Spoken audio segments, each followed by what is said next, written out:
حضور علیہ الصلوۃ والسلام نے ارشاد فرمایا کہ جو میت کو نہلاتا ہے تو اس نہلانے کے بعد وہ نہلانے والا اس طرح ہو جاتا ہے جیسے ابھی ماں کے پیٹ سے پیدا ہوا ہے. یعنی اتنا زیادہ اس کی فضیلت ہے، اتنا ثواب ہے کہ بندہ ایسا بن جاتا ہے جیسے اس نے گناہ کبھی کیا ہی نہ ہو، اتنا بڑا ثواب ہے. اسی طرح یہ ثواب نماز پڑھانے والے کو بھی ہے، جنازے میں شریک ہونے والے کو بھی ہے. میت کو غسل اور کفن دینے میں جلدی کرنی چاہیے، دیر نہیں کرنی چاہیے. غسل کیسے دینا ہے اس کا ایک طریقہ کار ہے. میں آپ کے سامنے ایک آسان لفظوں میں، اپنے لفظوں میں طریقہ کار رکھ دیتا ہوں. غسل دینا کا کتنا مقام ہے یہ آپ نے سن لیا.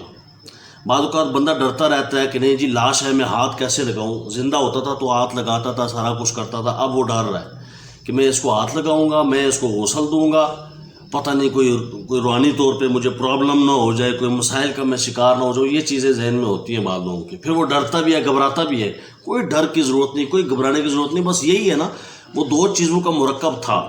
جیسے میں اور آپ ابھی اس ٹائم ہیں کہ جسم اور روح دو چیزیں ہمارے اندر ہیں، تبھی ہم بولتے ہیں، چلتے ہیں، سنتے ہیں، پکڑتے ہیں، سب کچھ کرتے ہیں. اور یہ روح جو نکل جائے گی، ہاتھ ہوں گے مگر ہل نہیں سکیں گے، آنکھ ہوگی مگر دیکھ نہیں سکے گی، زبان ہوگی مگر بول نہیں سکے گی. تو یعنی کوئی بھی عضو بندے کا کام نہیں ہوتا، صرف ایک روح نکل جاتی ہے. اندیکھی چیز جو میں اور آپ دیکھ نہیں سکتے، وہ روح نکل جاتی ہے. بس وہ روح احساس کراتی ہے، وہ روح محسوس ہو رہی ہے کہ میں بول رہا ہوں، مجھے پتہ ہے بھائی میں روح ہے. کبھی آپ نے اپنی روح نہیں دیکھی. کئی چیزیں بندہ اپنی بھی کبھی نہیں دیکھ سکتا. تو حضور کے بارے میں کوئی کہہ دے جی حضور نظر نہیں آتی لہذا مانتے نہیں ہیں، تو بھائی روح نظر نہیں آتی ہے اس کو بھی نہ مانو کہ میرے اندر روح ہی نہیں ہے، میں بندے دا پتر ہی نہیں ہوں. کوئی کہے گا جی میں انسان ہی نہیں ہوں. انسان دو چیزوں کا مرکب ہے نا، روح اور جسم. اور کوئی کہے گا چونکہ روح نظر نہیں آتی میں مانتا ہی نہیں، چونکہ حضور نظر نہیں آتے میں مانتا ہی نہیں، اللہ نظر نہیں آتا میں مانتا ہی نہیں. ایسا نہیں ہے، بلکہ کئی چیزیں ہونے کے باوجود نظر نہیں آتی. تو بہرحال اسے محسوس، کئی چیزیں جو نظر نہیں آتی انہیں محسوس کیا جا سکتا ہے. جیسا کہ آپ کی روح آپ کو احساس دلاتی ہے کہ آپ زندہ ہیں. اور زندہ بندہ اس آگے سے زندگی آمد برائے بندگی، زندگی بے بندگی شرمندگی. تو میت کو نہلانے کا یقین جانے بہت بڑا ثواب ہے. کبھی بھی گھبرائیں نہیں. خاص کر پہلا حق ہوتا ہے قریبی رشتہ داروں کا، کہ وہ زیادہ فضیلت والی بات ہے کہ قریبی رشتہ دار اور وہ لوگ جو متقی ہوں، تقوی شعار ہوں، پرہیزگار ہوں، وہ اس کو غسل دیں. وجہ کیا ہے کہ وہ قریبی ہوگا، وہ نیکوکار ہوگا، تو وہ جب غسل دے گا تو کچھ عیب ہوتے ہیں جو ظاہر ہوتے ہیں. اگر مطلب ضروری نہیں ہے لیکن کبھی کوئی کسی کا ظاہر ہو جائے تو وہ مجلسوں میں، گپ شپ کی محفلوں میں وہاں یہ ذکر نہ کر دے کہ میں نے فلاں کو غسل دیا تھا، اس کا تو یہ عیب تھا، یہ عیب تھا، یہ عیب تھا. عیبوں کو چھپانے والا آدمی ہو جو غسل میت کو دے. اللہ کریم ہمیں عیب چھپانے والا بنائے. اب یہ دیکھیے گا دلچسپی والی بات کہ مسلمان کو کس پروٹوکول سے بھیجا جا رہا ہے. سبحان اللہ، کر دینا سبحان اللہ. کس پروٹوکول سے، کس اہتمام سے، اور کس طرح ابھی اسلام ہمیں دین کہہ رہا ہے جو اس کے عیب مرنے کے بعد بھی چھپانے. جب مرنے کے بعد چھپانے ہیں تو زندگی میں نہیں چھپانے. زندگی میں یاد رکھیں، آج میں اور آپ کسی کا عیب چھپائیں گے تو صبح محشر کو رب چھپائے گا. وہ کہے گا اس کا یہ عیب ظاہر نہ ہونے دو، میرے بندوں کے عیب چھپایا کرتا تھا. تو عیب چھپانا، کسی کی عیب پر پردے ڈالنا، یہ اچھی بات ہے. اگر کوئی مذموم بات نظر آتی ہے، کوئی معیوب بات نظر آتی ہے، اس کی اصلاح کرنا تو ضروری ہے. آپ اس کی اصلاح کریں اچھے انداز میں، چوتھے بندے کو پتہ ہی نہ چلے.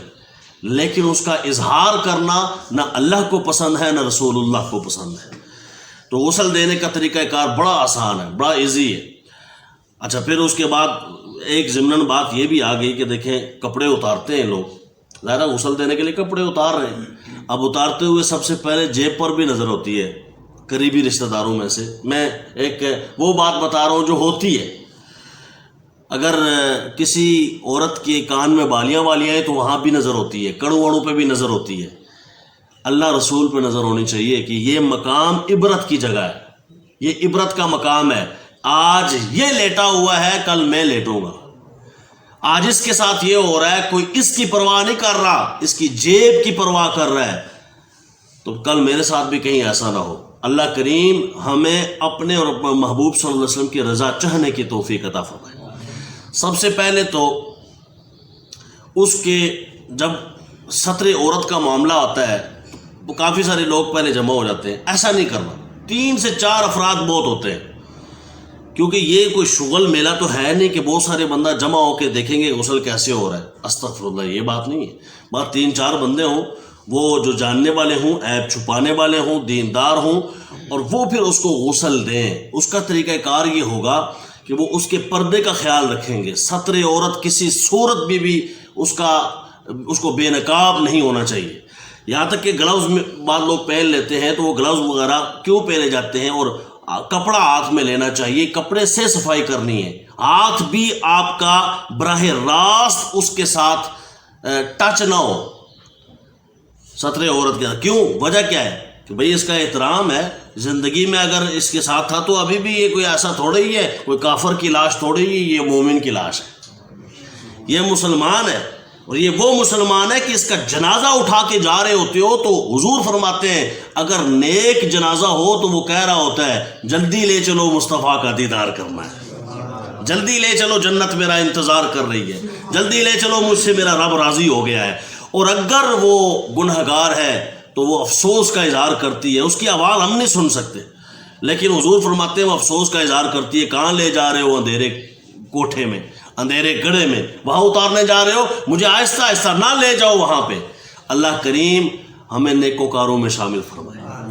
تو بہرحال سب سے پہلے تو اس کو استنجا کروانا ہے، ستر عورت کا خیال رکھا ہے، چادر ایک اوڑھی ہوئی ہے، اور اس کے کسی بھی حصے کو جو کہ ستر عورت میں آتا ہے اس کو دیکھنا نہیں ہے غسل دینے والے نے، بلکہ ہاتھ چادر کے نیچے سے ہی ڈال کے اس کے اعضائے بدنی کو دھونا ہے۔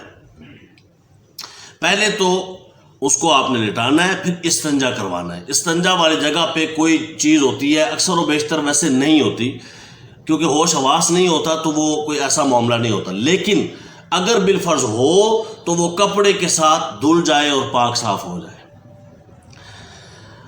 جوش دیا ہوا بیری کے پتوں کا پانی ہوتا ہے، اور نیم گرم ہونا چاہیے، سخت نہیں ہونا چاہیے بھئی مردہ ہے اس کو کون سی پرواہ ہوگی، نہیں، پروٹوکول دیکھیں۔ تو میں بالکل جس طرح زندے کو غسل دیا جاتا ہے نا، غسل زندہ اپنے آپ کو مطلب غسل دیتا ہے تو کیا کرتا ہے کہ نہ ہی بہت ٹھنڈا پانی نہ ہی بہت تیز پانی، بس درمیانہ سا ہو جس سے غسل ہو جائے، اس طرح کا پانی ہو، بیری کے جوش دیے ہوئے پانی سے ابلا ہوا جو پانی ہوتا ہے، اور اس کو اس طرح نیم گرم کر کے پھر اس کو غسل دیا جائے گا۔ استنجا ہو گیا، پھر اس کو وضو کرایا جائے گا، بیٹھ سکے، کیونکہ اگر تازہ لاش ہو تو بٹھا سکتے ہیں، تازہ لاش نہ ہو تو اکثر و بیشتر اکڑی ہوئی لاش ہوتی ہے، زیادہ دیر ہو جاتی ہے، تو اس وقت پھر یہ ہوتا ہے کہ آپ اس کے پیٹ پر ہاتھ پھیرتے ہیں، ہاتھ پھیرنا چاہیے تاکہ کوئی ایسی چیز ہو تو وہ نکل جائے اور اس کو صاف کر دے، ویسے نہ بھی نکلے تو سنت کے طور پہ اسے ادا کر لینا چاہیے۔ اس کے بعد اس کو وضو کرایا جاتا ہے۔ وضو کس انداز میں کرایا جاتا ہے؟ ظاہر ہے ناک میں اور منہ میں تو پانی ڈال نہیں سکتے، اب آپ نے کوئی روئی وغیرہ سے جو ہے اس کو گلا کر کے تو اس کے دانتوں پر جو نظر آ رہے ہیں ہونٹوں پر آپ نے پھیر دینا ہے، ناک کے نتنوں میں بھی وہ پھیر دینا ہے، بس یہ قائم مقام ہو جائے گا جیسے آپ نے کلی کروا لی ہے اور ناک میں پانی چڑھا دی ہے، یہ اس کے قائم مقام۔ پھر اس کے بعد اس کا پورا چہرہ دھونا ہے، پھر اس کے بعد ہاتھوں کو کونیوں سمیت دھونا ہے، پھر اس کے پاؤں ٹخنوں سمیت دھونے۔ یہ مردے کا آپ اندازہ لگائیں کیا پروٹوکول ہو رہا ہے، اللہ اکبر۔ پھر اس کے بعد کیا کرنا ہے؟ کہا اس کو لٹا دو، جی لٹا دیا۔ کیسے لٹانا ہے؟ کہا اس کو دائیں کروٹ ایسے لٹاؤ اور سر سے لے کر پاؤں تک پورا ایسا پانی بہاؤ کہ کوئی حصہ بھی خالی اور خشک نہ رہے۔